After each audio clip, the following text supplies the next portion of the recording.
Swayam Prabha. Digital India. Educated India.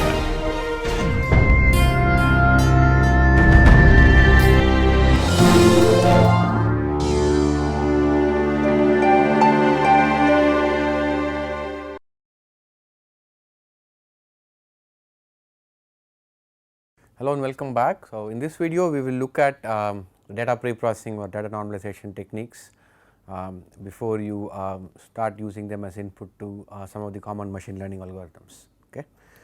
So, what I will describe now is most often used, the commonly used technique, and it is called the Z-score normalization. I will just go through what is actually done and then we can see why we actually have to do it. Okay. So, let us say we have m data points, which is for training data points. So, this is just to be m training data,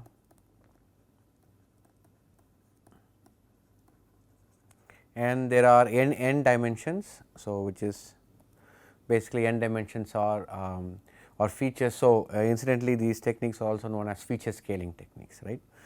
So, what we typically do is that we make them all 0 mean. So, which means that if you have, let us say we denote our data points by x, right, and look at, let us say we are considering a feature x1, right. So, then we calculate the mean for that feature mu 1, and we have this I, which is the data point index from I equal to 1 to capital M. So, we have mu 1 and we just set x1 to x1 minus mu 1. Okay. So, we do that for every feature that is available in the data set. So, now all the data points are 0 centered or 0 mean. The next step that you typically do is to divide this. So, I will denote this by x1 cap. So, that just to be different. Divide the mean subtracted features by the variance, this actually is standard deviation, the square root of the variance is what we want to do of each feature. So, if we can calculate, so once we have done the 0 mean, then the standard deviation we will call them sigma 1 squared, nothing but the mean of the. So, if we have I equal to 1 to m and then each of these I and then squared. So, of course, in the previous summation I left out the normalization by the total number of data points, of course. So, that please amend the mean. So, I have to divide by m. So, this is the, since we have subtracted the mean out, this will work. So, we take the square root of that. So, it will be just sigma 1, right. So, we take sigma 1 and so we get x1 cap goes to x1 cap divided by sigma 1. Okay. So, that is the process. So, you calculate the mean. So, sorry I left out that m in the first part. We calculate the mean for each feature independently over the training data, not over the entire data set. Now, we have split your data into training, validation and testing. So, you calculate the mean over the entire training data, subtract the mean for each feature from the individual data points and divide by the standard deviation of each of the features. Okay. So, this is the general the most often used data normalization technique. This is of course assuming that your data is Gaussian distributed, which might not be true most of the time. So, what does this accomplish? It brings your makes your data points as a 0 mean and unit standard deviation or unit variance, right. So, why is this essential? Why do we want to do that? So, before we go there, we just look at some what it looks like after the normalization. So, I have just considering two features x1 and x2, okay, and x1 ranges from 1 to 1000 and x2 ranges from 10 raised to 3 to 10 raised to 6. So, if you want a solid example, you can think of this as the square feet or the area of some living space, apartment or plot of land, and this as price of that living space. Okay. Very cheap by today's standards, price in rupees or whatever denomination you want to currency you want to choose. So, if I plot these two, so again x1 here and x2 on that axis for all three plots, that is what it looks like, since they are both drawn from random normal distribution. I look does not look anything spectacular, but So, I just want to show you what happens after the normalization. So, if I subtract the mean out from x1 and x2, you can see that they are 0 centered. Okay. So, and so the 0 is here kind of, and yeah, right there. Okay. 0 centered, but you can see that the x1 is in this case, this is the span of x1, if you can think of it as the, the scale of x1 is in this direction and the scale of x2 is here. So, if you look at it, if you actually have to look at the numbers, this is in the thousands and this is of the order of 10 raised to 5 or 10 raised to 4. So, this height, the range over which this spans is much higher than this range. Okay. So, if we actually divide by the standard deviation for each one of them, you can see that their ranges are also similar, right, minus I think minus 2 to 2 for both the x1 and x2 parameters. Okay. This is after we divide by standard deviation. So, why do we need to do this? So, if you recall, let us say if you are considering a neural network, let us say I am just going to look at 2 neurons just to show you what will happen. Let us say the input is x1 and x2, right. So, you have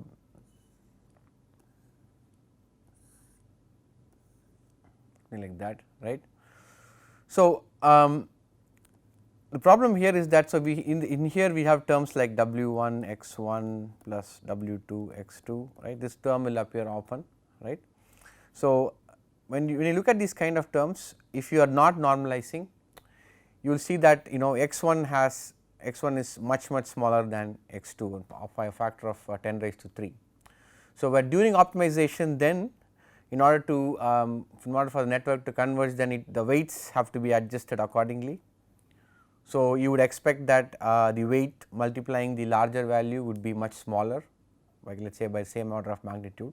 So, it turns out that this kind of optimization is much harder to do, or typically will not converge, or would be very slow to converge. So, because when you are inputting, you are saying that x2, because it is working with numbers, you are saying that x2 is more important than x1 because it takes larger values. Now, if you think that all your features are equally important, then it is important to do this normalization, because it brings them in the same range of numerical values and it helps convergence faster. Okay. Optimization is easier this way using gradient descent, right. So, because we have sums of this form, wherein so because this will be the input to your sigmoid function or the nonlinearity. So, then the larger term will tend to dominate all the time. So, to prevent that from happening, of course, during optimization W2 would be adjusted so that x2 does not dominate, but of course, that is a difficult problem for optimization. If the x1 and x2 are in the same range, then the problem is much easily solved. Okay. So, that is the reason why we do this normalization. If all your data points are in the same range, you need not sometimes do it again, but then also it depends on what your output is like and all that. So, for instance, if you are doing a conditional output, probabilistic output, let us say it is a classification task, it makes sense to squash all your inputs within a range 0 to 1 or within this or do this kind of normalization. Same thing with regression. Okay. So, if your inputs are bounded, then you can have a bound on your output also. So, it makes some sense to do this normalization for many classification or regression tasks. So, there are other techniques which we will look at. There is something called the principal component analysis, where you can reduce the dimensionality of data and also decorrelate the data.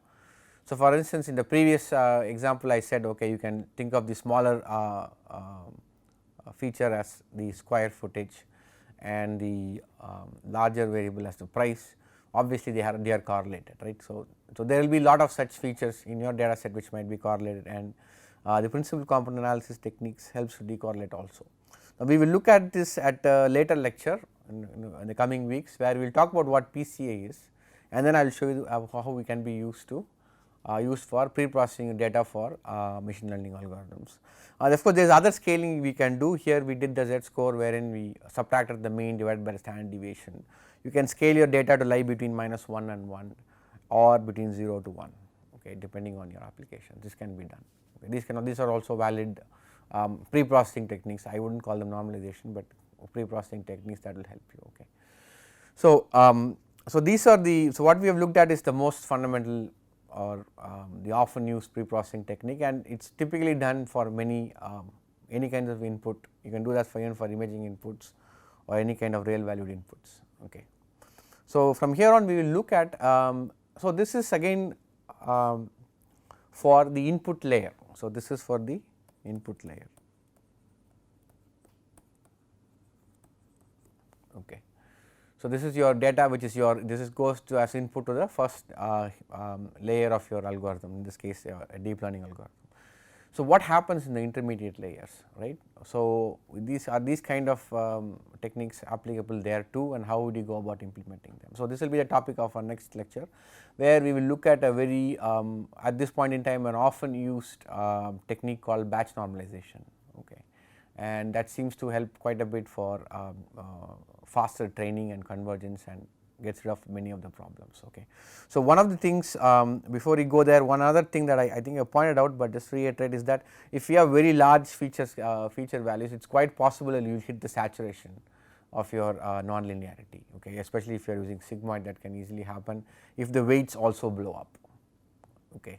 That is a possibility. So, it gets a very, so let us say x2 gets a very high weight, then you will end up in the saturation regime and there will be no learning. So, that is typically why you want to have all your inputs to be scaled within certain ranges. Okay. So, how do we address this when it happens in a hidden layer? Okay. That can think of it that way, that is a problem too. So, we will look at this batch normalization, or batch norm as it is called, batch norm, which acts as a layer, one of the layers in a deep network, and how it helps in faster convergence. That will be the topic of our next video. Thank you.